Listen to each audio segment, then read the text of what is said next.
சாய்ராம்.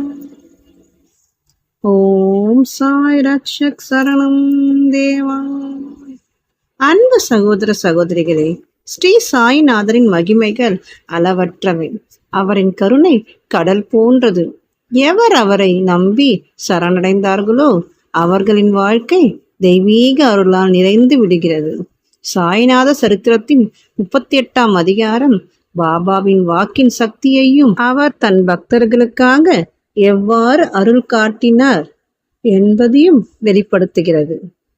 இந்த அதிகாரத்தில் பாபாவின் அற்புதங்கள் சில சுவாரஸ்யமான நிகழ்வுகளுடன் விளக்கப்படுகின்றன.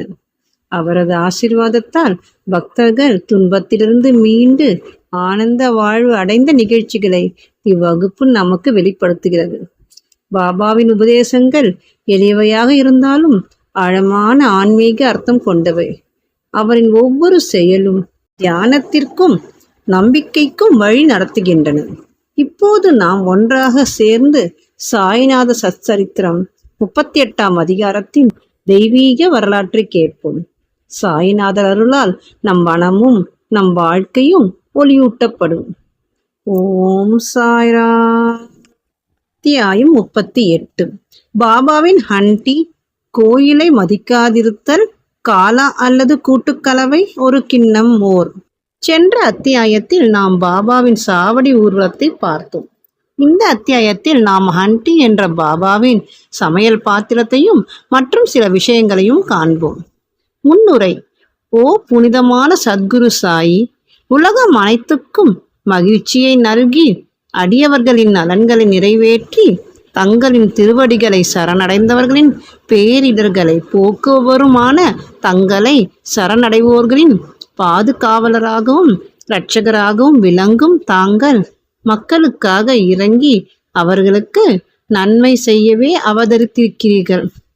தூய ஆன்மாவின் சாராம்சமான சாறு பிரம்மாவின் அச்சில் ஊற்றப்பட்டு இதிலிருந்து ஞானிகளுக்குள் எல்லாம் முடிமணியாக சாயி அவதரித்து விளங்குகிறார். இந்த சாயி ஆத்மா ராமனே ஆவார். தூய தெய்வீக பேரின்பத்தின் இருப்பிடமே அவர். வாழ்க்கையின் அனைத்து குறிக்கோளையும் தாமே அவர் எய்தியதோடு நில்லாது தமது அடியவர்களை பற்றற்றவர்களாகவும் சுதந்திரமானவர்களாகவும் ஆக்கினார். பாபாவின் ஹண்டி. நமது சாஸ்திரங்களில் வெவ்வேறு காலங்களுக்கு வெவ்வேறு சாதனைகள் விதிக்கப்பட்டிருக்கின்றன. தவம் கிருத யுகத்துக்கும், ஞானம் திரேதா யுகத்துக்கும், யக்ஞம் துவாபர யுகத்துக்கும், தானம் கலியுகத்துக்கும் சிபாரிசு செய்யப்பட்டிருக்கின்றன. தானங்கள் அனைவற்றிலும் அன்னதானமே சிறந்தது. மத்தியான நேரத்தில் நமக்கு உணவு கிடைக்காத போது நாம் மிகவும் குழப்பம் அடைகின்றோம். அதை போன்ற சூழ்நிலைகளில் மற்ற ஜீவராசிகளும் அங்கனமே உணர்கின்றன. இதை அறிந்து எளியவர்களுக்கும் பசியடைந்தோர்க்கும் உணவளிப்பவரே மிக சிறந்த கொடையாளி அல்லது தர்மவான். உணவே பிரம்மம். உணவிலிருந்தே எல்லா உயிர்களும் பிறக்கின்றன. பிறந்த பின்னும் உணவாலேயே உயிர் வாழ்கின்றன. அழிந்த பின்னும் உணவின் உள்ளேதான் மீண்டும் செல்கின்றன என்கிறது தைத்திரிய உபநிஷதம். விருந்தாளி ஒருவர் நம் வீட்டுக்கு வர நேர்ந்தால் அவரை உணவளித்து வரவேற்பது நம்மை கட்டுப்படுத்தும் ஒரு கடமையாகும். செல்வம், சொத்து, உடை முதலான மற்றவித தானங்கள் செய்வதற்கு விவேகம் தேவைப்படுகிறது. ஆனால் உணவின் விஷயத்தில் அத்தகைய யோசனைகள் எதுவும் தேவையில்லை. மத்தியான நேரத்தில் யார் வேண்டுமானால் நம் வீட்டு வாசலிடை வரட்டும், அவருக்கு உணவு அளிக்கப்பட வேண்டும். அதிலும் முடவர்கள், சரியாக நடக்க முடியாதவர்கள், குருடர்கள், வியாதியஸ்தர்களான ஆண்டிகள் முதலியோருக்கு முதலில் உணவு அளிக்கப்பட வேண்டும். உடல் நலமுடன் இருப்பவர்களும் உறவினர்களும் பின்னால் உண்ண வேண்டும். முதலில் குறிப்பிட்டோருக்கு உணவு அளிப்பதால் உண்டாகும் புண்ணியம் பின்னால் குறிப்பிடப்பட்டவர்களுக்கு அளிப்பதை விட மிகவும் அதிகமாகும்.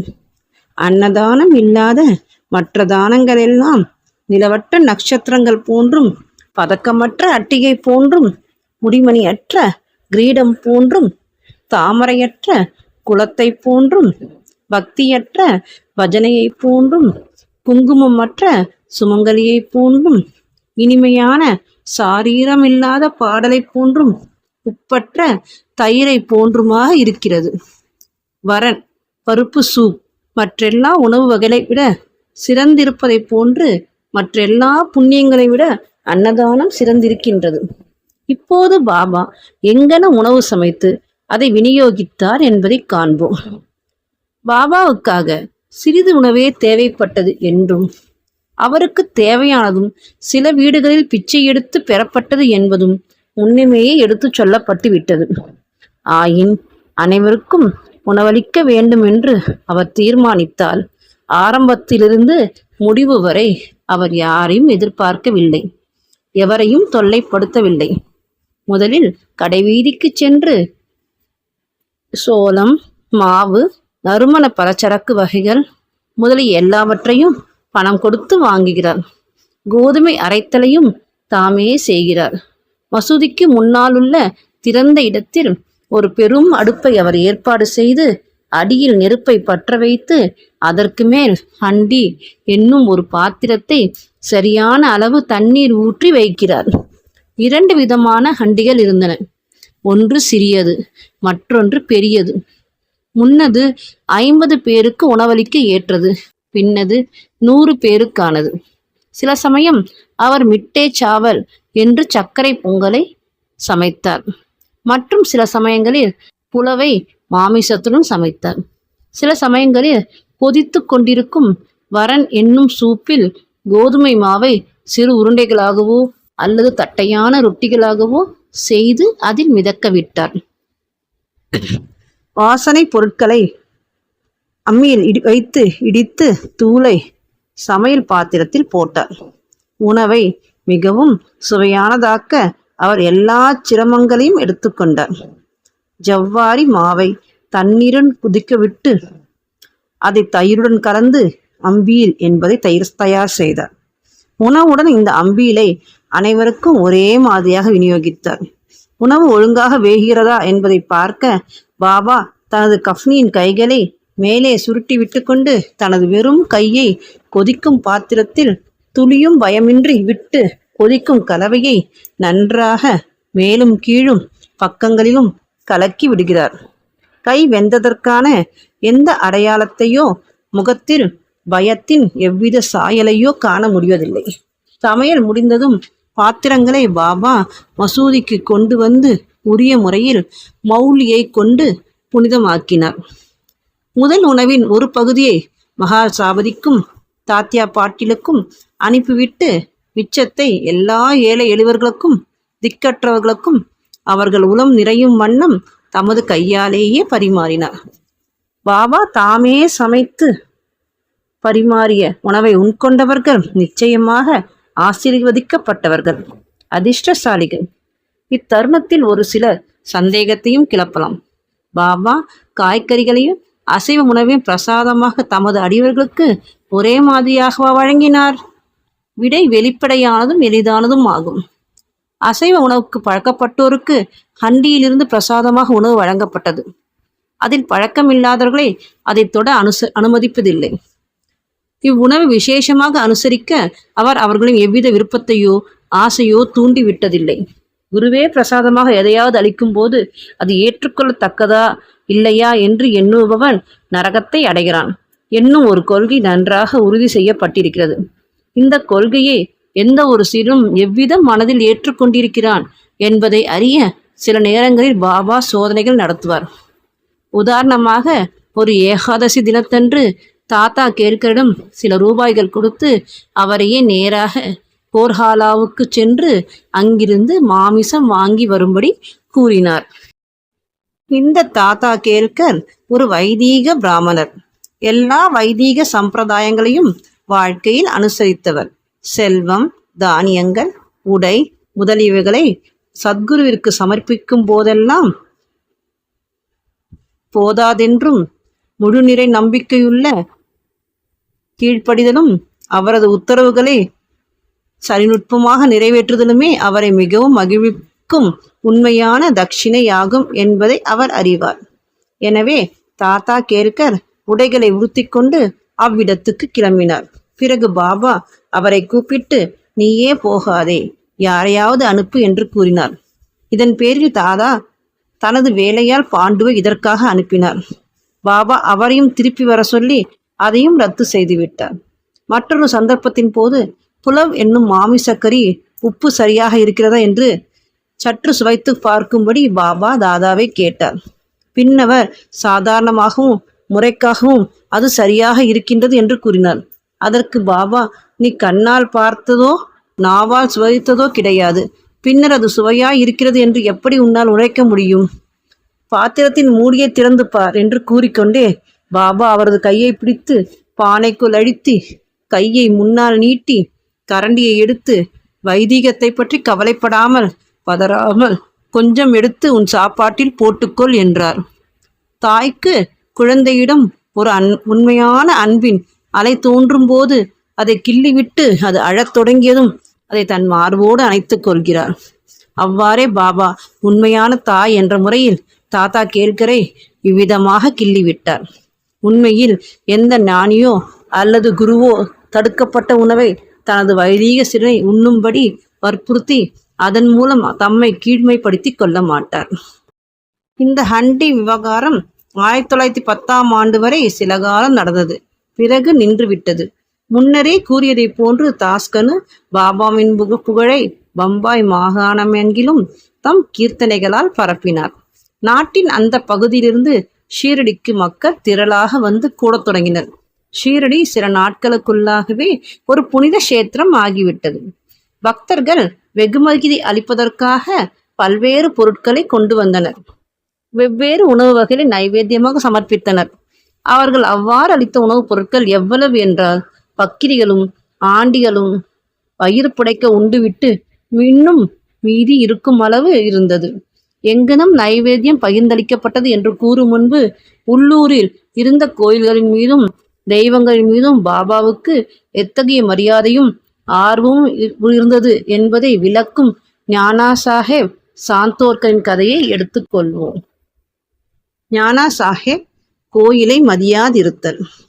சிலர் தங்களுக்கே உரிய முறையில் அனுமானித்து கொண்டும் யூகித்து கொண்டும் சாயி ஒரு பிராமணர் என்றும் சிலர் அவர் ஒரு முகமதியர் என்றும் கூறினர்.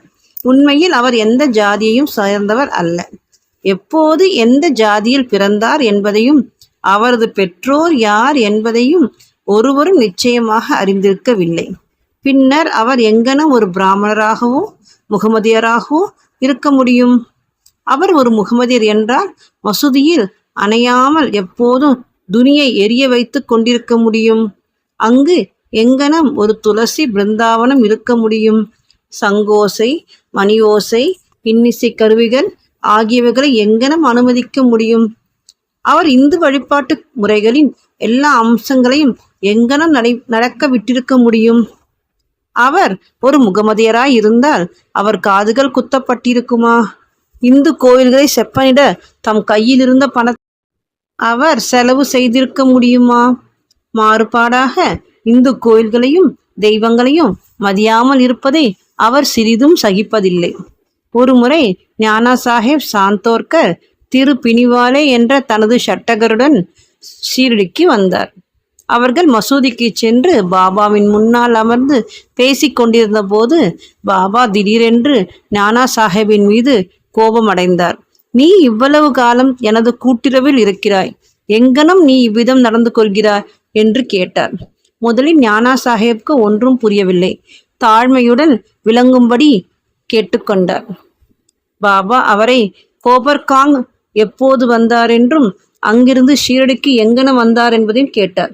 உடனே நானா சாஹேப் தன் தவறை புரிந்து கொண்டார். அவர் ஷீரடிக்கு வரும்போதெல்லாம் கோபர்காங்கில் கோதாவரி கரையிலுள்ள தத்தரின் கோவிலை வழிபட்டு வருவது வழக்கம். ஆனால் இம்முறை தத்தரின் பக்தரான தமது உறவினரையும் அக்கோவிலுக்கு போகாமல் தடுத்து தாமதத்தை தவிர்க்கும் பொருட்டு ஷீரடிக்கு நேரடியாக வந்துவிட்டார். இக்குற்றத்தை எல்லாம் அவர் பாபாவிடம் ஒப்புக்கொண்டு கோதாவரியில் குளித்து கொண்டிருக்கும் போது ஒரு பெரிய முள் அவர் பாதத்தில் குத்தி விட்டதனால் அது அவருக்கு மிகுதியான தொல்லையை கொடுத்தது என்றும் கூறி பாபா அது அவருக்கு லேசான தண்டனை என்று கூறி எதிர்காலத்தில் ஜாக்கிரதையாக இருக்கும்படி கூறினார். காலா கூட்டுக்கலவை. நைவேத்தியம் விநியோகிக்கப்படும் கதைக்கு திரும்புவோம். ஆரத்தி நிகழ்ச்சி முடிந்த பின்னால் எல்லோரையும் உதியுடனும் ஆசீர்வாதங்களுடனும் அனுப்பிய பிறகு அவர் உள்ளே சென்று நிம்பாரில் தமது முதுகை சாய்த்து கொண்டு 2 வரிசையுள்ள பந்தியுடன் அமர்ந்திருப்பார். நைவேத்தியம் கொண்டு வந்த பக்தர்கள் பூரி, மாண்டி, போலி, பாசந்தி, சாஞ்சா, சோறு முதலியவைகள் உள்ள தங்களது உணவு பதார்த்தங்களை வலிந்து உள்ளே அனுப்புவார்கள். பாபாவினால் புனிதமாக்கப்பட்ட உணவின் பிரசாதத்திற்காக வெளியே காத்து கொண்டு இருப்பார்கள். எல்லா உணவுகளும் கதம்ப கூட்டாக கலக்கப்பட்டு பாபாவின் முன் வைக்கப்படும். அதை அவர் கடவுளுக்கு சமர்ப்பித்துவிட்டு புனிதப்படுத்துவார். அதன் பகுதிகள் வெளியில் காத்து கொண்டிருக்கும் நபர்களுக்கு அளிக்கப்பட்டு மீதம் உள்ளே பாபா நடுநாயகமாக அமர்ந்திருக்கும் மக்களுக்கு பரிமாறப்படும். 2 வரிசையில் அமர்ந்திருக்கும் பக்தர்களும் வயிறார உண்ணுவர். புனிதமாக்கப்பட்ட உணவை உள்ளே அமர்ந்திருக்கும் அனைவருக்கும் ஒவ்வொருவரின் தேவைக்கும் சௌகரியத்தையும் கவனித்து பரிமாறும்படி ஞானா சாஹேப் நிமோன்கரையும் சாமாவையும் பாபா தினம்தோறும் கேட்டுக்கொள்வார். அவர்கள் இதை மிகவும் ஜாக்கிரதையாகவும் பிரியத்துடனும் செய்வர். இவ்வாறு அளிக்கப்பட்ட ஒவ்வொரு கவல உணவும் அடியவர்களுக்கு போஷாக்கையும் திருப்தியையும் தந்தது. அத்தகைய இனிமையான விருப்பமான புனிதமாக்கப்பட்ட உணவு அது. எப்போதும் புனிதமானது, தெய்வீகமானது. ஒரு கிண்ணம் மோர். ஒரு முறை இந்த கூட்டத்திலிருந்து போது ஹேமாட்பந்த் வயிறு நிறைய சாப்பிட்டு விட்டார். அப்போது பாபா அவருக்கு ஒரு கிண்ணத்தில் மோர் கொடுத்தார். அதன் வெண்மையான தோற்றம் அவரை மகிழ்வித்தது. ஆனால் வயிற்றில் அதற்கு இடம் இருக்காது என்று அஞ்சினார். என்றாலும் லேசாக உறிஞ்சினார். மிகவும் சுவையாக இருந்தது. அவரது தடுமாறும் எண்ணத்தை புரிந்து கொண்ட பாபா, எல்லாவற்றையும் குடித்துவிடு, இனிமேல் இம்மாதிரி வாய்ப்பு உனக்கு கிடைக்காது என்று கூறினார். அப்போது ஹேமாட்பந்த் அதை முழுக்கவும் பருகினார். பாபாவின் உரை தீர்க்க தரிசனமானது என்று கண்டார். ஏனெனில் பாபா சீக்கிரத்தில் காலமானார். இப்போது வாசகர்கள் ஹேமாட்பந்துக்கு நிச்சயம் நன்றி செலுத்த வேண்டும். அவர் கிண்ணத்தில் இருந்த மோரை அருந்தினார். ஆனால் பாபாவின் லீலைகள் என்ற ரூபத்தில் வேண்டிய அளவு அமிர்தத்தை நமக்கு விநியோகித்தார். பற்பல கிண்ணங்கள் அமிர்தத்தை நாம் பருகுவோம், திருப்தி அடைந்து மகிழ்வோம். ஸ்ரீ சாயியை பணிக. அனைவருக்கும் சாந்தி நிலவட்டும். ஓம் சாய்ராம்.